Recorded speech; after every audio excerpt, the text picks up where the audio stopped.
Hello everyone, Cranny here. Today I wanted to demonstrate a few cars using my mod that actually work pretty well now that I have a better clutch system in use.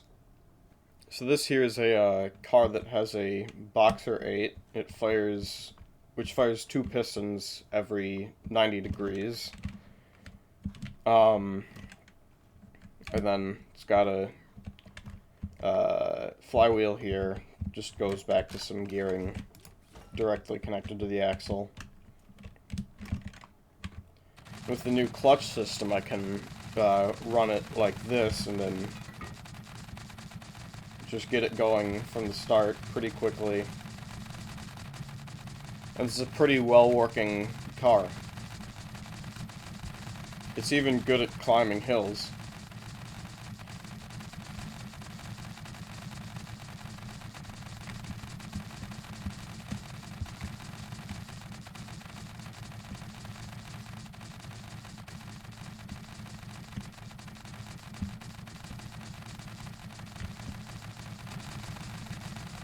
I have a braking system put in place so it can stop pretty quickly.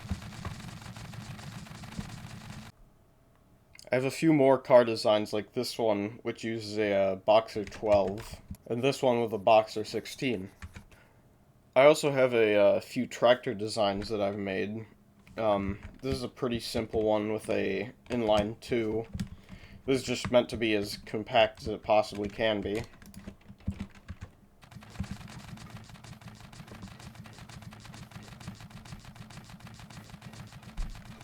It doesn't drive super well, but it works.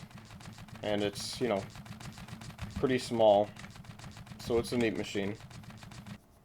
I also have a bit larger one, which uses a inline 4, which runs a good bit better.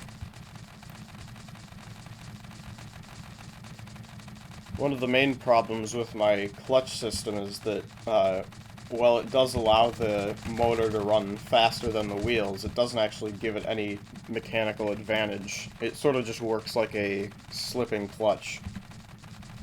Which means that, in particular, these aren't exactly that good at climbing hills unless you have something like an i6 or larger.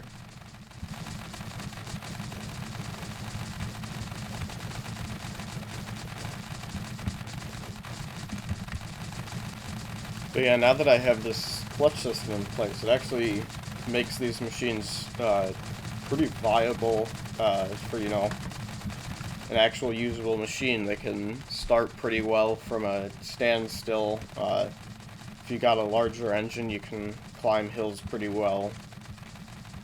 And they're just, still pretty cool machines that use, a motor that's more realistic than the ones you'd normally get in the game, which has, less torque, but runs at higher RPMs.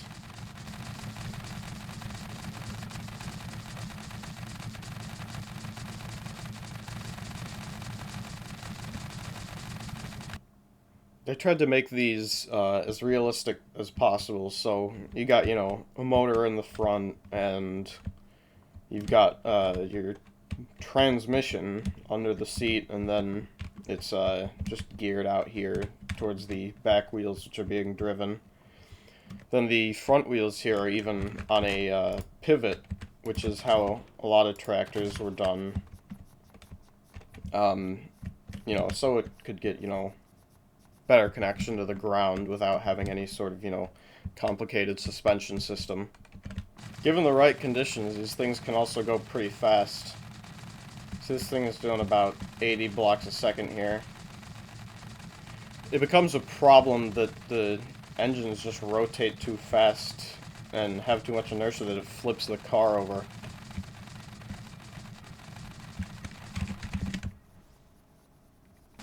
So yeah, these machines are overall pretty neat, and it's really cool that I've finally been able to make some,